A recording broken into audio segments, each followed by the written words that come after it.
Hola, buen inversionistas, yo soy Bernardo y esto es Creciendo Capitales. Bienvenidos a un video más. Y en esta ocasión quiero hablar acerca de un tema que dejé pasar 6 días desde la última publicación y normalmente publico cada 2 o 3 días, pero dio la casualidad que pude poner atención a cuáles eran los comentarios que más hacían, ya que trato de contestar todos, pero no siempre pongo atención a qué es lo que más preguntan, y me di cuenta que me cuestionan mucho acerca de por qué no invierto en México. Casi 1 de cada 5 comentarios es acerca de empresas mexicanas que recomiendo, acerca de oportunidades que me estoy perdiendo en México, acerca de que como mexicano debería hablar de empresas mexicanas. Y quiero enseñarles los números de por qué es que este no es el objetivo de un inversionista mexicano en estos momentos, de por qué México no es tan atractivo y por qué es que he estado hablando de China, por ejemplo, de que en estos momentos decidí no invertir, pero invertí los últimos años. ¿Y cómo planeo invertir en China en el futuro próximo? En México no es la cuestión. No quiero invertir en el futuro próximo en México. Ahora, si cambia el panorama, claro, con todo el entusiasmo del mundo,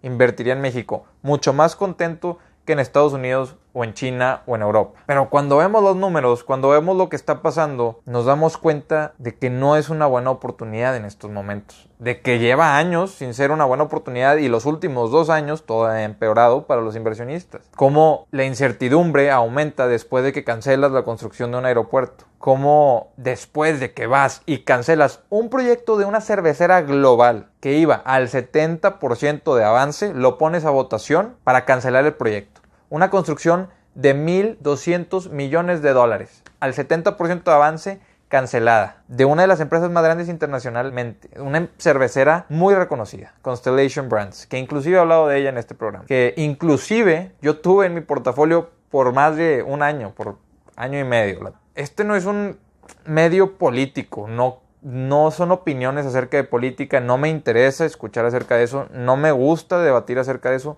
ni quiero dar opiniones del tema político. Pero sí tengo que mencionar este tema económico, porque cuando me cuestionan de que las oportunidades reales están en México y no en Estados Unidos, o que aquí como los inversionistas no están viendo las oportunidades, se está desperdiciando mucho dinero. Ok, bueno, ese es un argumento. Pero te voy a nada más preguntar, ¿cuándo hubiera sido mal momento para invertir en Apple en toda la historia desde que salió a la bolsa? Ninguno, nunca, jamás. Está en sus puntos más altos. ¿Cuál hubiera sido el peor punto para invertir en Amazon? Nunca, está en su punto más alto. Me dicen, no hables de las mismas empresas que todos los demás hablan, porque estas empresas no tienen oportunidades, todos les están poniendo atención. Bueno, ok.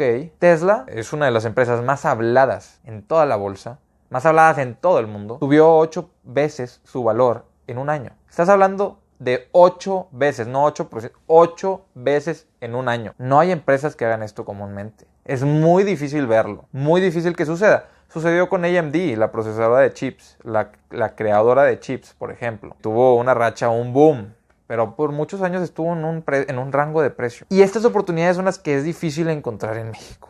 Pero no solo por esto, y no solo por la incertidumbre de los inversionistas que dicen, oye, ¿sabes qué? Me están haciendo esto las empresas aquí, mejor invierto en otro lado.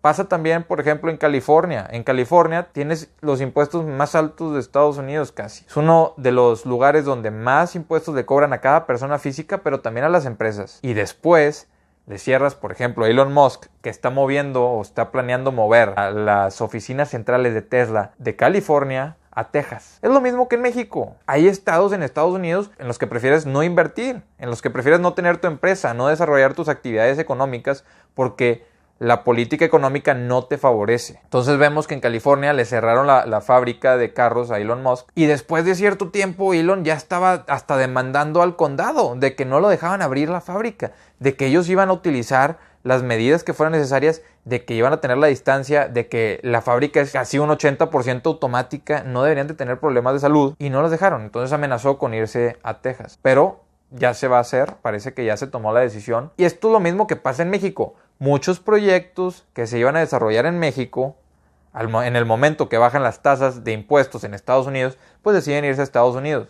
Y por si fuera poco, aumenta la incertidumbre para los inversionistas y pues la economía mexicana, en lugar de expandirse, va a pasar esto que estamos viendo. Está recibiendo una contracción. Decreció la economía mexicana.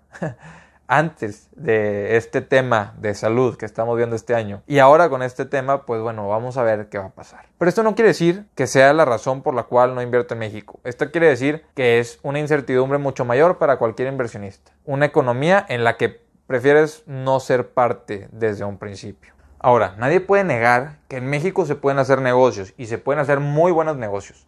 Puede ser un buen lugar para desarrollarte económicamente. Puede ser un buen lugar para invertir. Hay lugares en los que las propiedades inclusive están dolarizadas. Por ejemplo, las costas. Cancún es un lugar donde las propiedades están valuadas en dólares porque los inversionistas extranjeros ven esos lugares para poder ir, para poder rentar. Básicamente obtiene un precio dolarizado gracias a los turistas. Pero no es el caso en todo México y estamos de acuerdo que no se benefician todos los sectores, como ahora que se está cobrando IVA por los servicios digitales. Es un tema que, bueno, afecta a muchas empresas, pero permite que otras se desarrollen, ¿verdad? Las que no estén actuando en servicios digitales, ya que aumentas un poco la competitividad, en teoría, ya que a los dos servicios les cobras el IVA que deben de tener.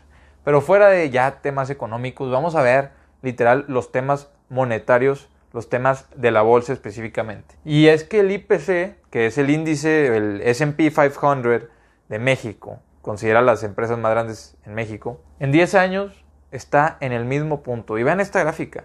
En 10 años el IPC de la bolsa mexicana no se movió. Subió, bajó y al final de esos 10 años estás en donde mismo. Entonces tú hubieras comprado un ETF de esta bolsa y en 10 años tu dinero no hubiera hecho absolutamente nada más que devaluarse, que perder valor. Vamos a irnos al S&P 500 y vemos que en 10 años, estos mismos 10 años, obtuvo un 184% de rendimiento. Hubieras multiplicado tu dinero casi por 3. A este rendimiento del 184% le tienes que sumar el valor que el dólar aumentó. Y vamos a mencionar eso. La inflación en México es del 4% aproximadamente. Lo que quiere decir que cada 18 años tu dinero vale la mitad. En Estados Unidos es del 2% aproximadamente, un poco menos a veces. Lo que quiere decir que cada 36 años tu dinero vale la mitad. Entonces sí, todos tienen inflación.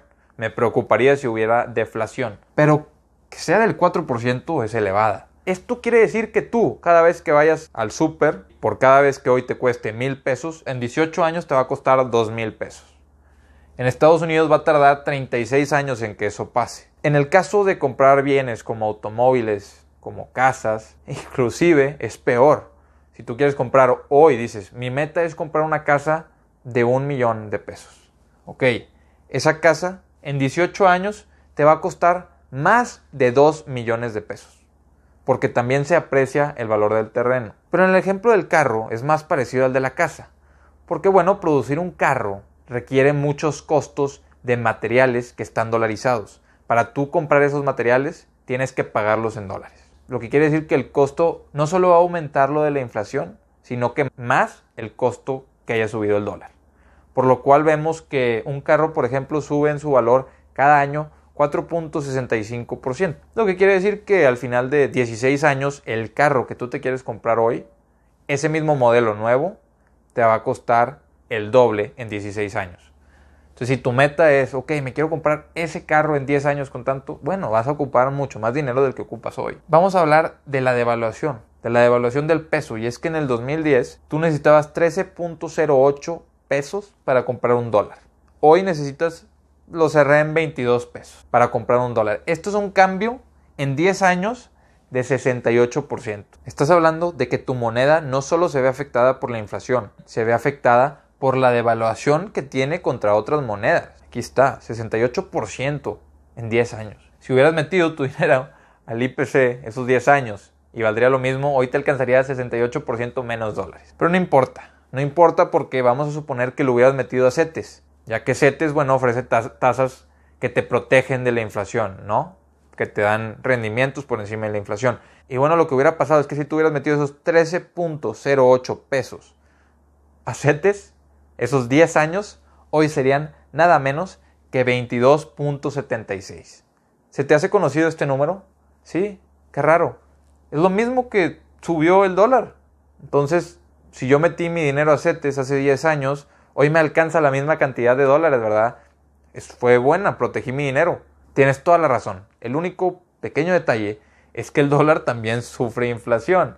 Entonces, aunque te mantuviste al valor del dólar, con tus dólares, suponiendo que lo cambies a dólares, ahora te alcanza menos. Entonces, al final de cuentas, no te protegiste de la inflación global, simplemente del valor de tu canasta básica. Te sigue alcanzando los mismos alimentos, pero si te quieres comprar una casa o un carro, pues sí perdiste dinero y sí te alcanza menos ahora.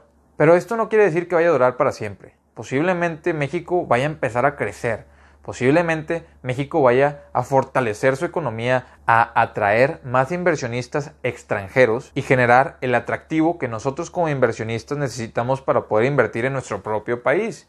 No digo que tenga que pasar mucho tiempo. Y no, CETES pues no es la respuesta. A lo mejor la respuesta pudiera ser invertir en bienes inmuebles en México, invertir, por ejemplo, en la bolsa mexicana, lo cual en estos últimos años no ha sido rentable. Y no solo eso, desde hace 2 años no ha habido nuevas ofertas públicas en México. Desde el 2018 no sale una empresa a público en México.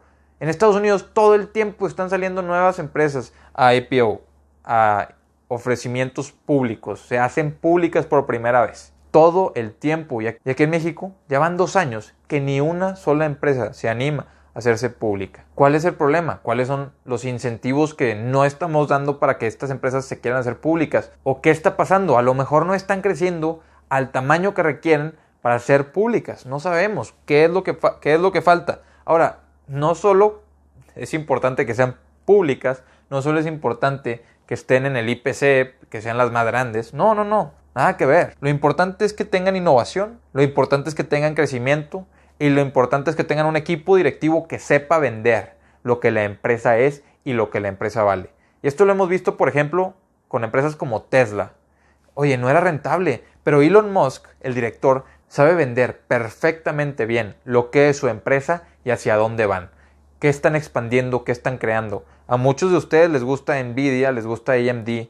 Son 2 empresas, bueno, de hecho, el director de Nvidia es tío de la directora de AMD. Y estas 2 empresas están generando chips, están generando valor, están innovando, pero aparte tienen CEOs que han sabido darle la vuelta a estas empresas, han sabido meterle innovación, han sabido hacer que crezcan las empresas. Y es importante el equipo directivo. No digo que no haya buenos equipos directivos aquí en México. Claro que los hay, claro que hay gente preparadísima con muchísima experiencia. Pero ¿cuántos de ellos te saben vender hacia dónde va la empresa? ¿Cuántos de ellos te dicen, oye, quiero invertir en tu empresa? ¿Cuántos te dan ganas de querer ser parte de ese crecimiento de la empresa? Porque en Estados Unidos, por ejemplo, puedes escuchar a Elon Musk y puedes decir, quiero invertir con ellos. O si pones atención a Uber, por ejemplo, es un gran vendedor del futuro de Uber, el director. También podemos hablar de empresas como Disney, que el director pasado, Bob Iger, era conocidísimo mundialmente. Posiblemente era uno de los CEOs más conocidos en todo el mundo. Y es porque saben lo que quieren, saben lo que tienen, saben a dónde van. Y la gente se anima a invertir con ellos, se anima a crecer con ellos y a seguir esa iniciativa, ese ideal futuro. ¿Qué quiero concluir con esto? No es que no inviertas en México, no es que no busques oportunidades. Lo que quiero decir es que si vas a buscar una oportunidad en México, en el panorama actual, dado la incertidumbre, yo en mi expectativa, para que yo quiera invertir en una empresa en Estados Unidos, necesito, o mi objetivo es que se duplique en valor en 5 años. Viendo aquí la inflación, que es mucho más alta, viendo aquí que no voy a estar dolarizado, que no voy a tener ese 68% cada 10 años, más o menos, entonces digo, si yo quiero invertir en México es en una empresa que en 3 años duplique su valor. Para que en 3 años duplique su valor tiene que tener crecimiento y tiene que tener innovación. ¿Tienen esto? Hay que encontrar una empresa que sí lo tenga. Podemos ver grandes empresas en México como FEMSA, como Peñoles, como Arca Continental, inclusive América Móvil. Pero bueno, América Móvil fue casi un monopolio en México. No había más. Era increíble lo que América Móvil tenía. Era un monopolio de las redes de celular en todo México. Ya empezó a entrar la competencia y ahora, pues bueno, la acción de América Móvil la hemos visto sufrir. Vamos a hablar de Arca Continental y de FEMSA. Ok, bueno, están fregonas las empresas, son muy fuertes, tienen muy buenas finanzas, pero ¿dónde está la innovación? ¿Qué están haciendo diferente? ¿Qué está pasando en las empresas para que tú quieras invertir en ellas? Puede ser que estén adquiriendo diferentes partes, pero hay alguna que llame tu atención que diga, ¿sabes? Yo quiero ser parte de eso. Y ni hablar de Peñoles, por ejemplo, que he estado subiendo mucho y que le he escuchado que la están mencionando últimamente. Y es que bueno, pues es una minera. Si sube el precio de lo que están minando, es lógico que la acción tenga un poco más de presión de compra de parte de los inversionistas. Pero a final de cuentas estás amarrado a que cambie el precio de lo que estás minando.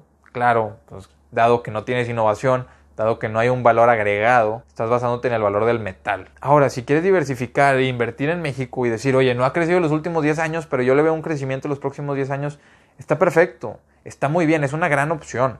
Es algo que yo no estoy haciendo porque aparte de invertir solo en un ETF en Estados Unidos con el 184% cada 10 años, suponiendo que continúe igual, recibo ese 68% de apreciación en el dólar.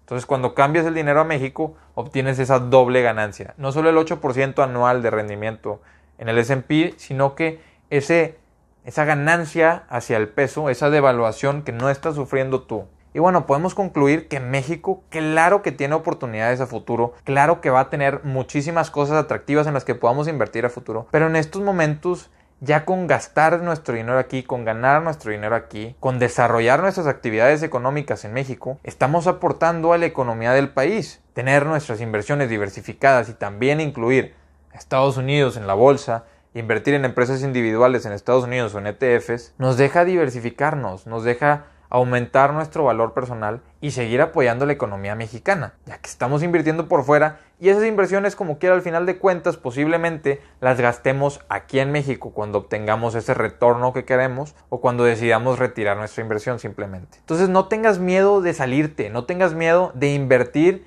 en donde todos están invirtiendo, en Estados Unidos, en esas empresas grandes, porque repito, ve dónde está Apple, ve dónde está Tesla, ve qué pasó con Facebook, ve qué está pasando con Amazon. Si tú inviertes en una empresa de crecimiento, de innovación, con un buen equipo directivo, el riesgo es muy bajo. Ahora, si tú solo inviertes en empresas porque crees que están baratas, ya sea en Estados Unidos o aquí en México, que digas, en 10 años no ha subido, déjame invierto en esta empresa, bueno, tienes riesgo de perder tu dinero. Mucho más alto de que si inviertes en las empresas que todos conocen y que todos hablan. No tengas miedo. No creas que no se puede ganar dinero donde todos ponen atención. La bolsa es irracional. Todos somos irracionales. Por eso es que cuando estamos invirtiendo dejamos nuestras emociones de lado para poder aprovechar estas oportunidades. Pero bueno, eso fue todo por hoy. Aquí en la descripción les dejo el grupo de Facebook por si se quieren unir, les dejo el Instagram por si me quieren seguir. Nos vemos a la siguiente. Hasta luego.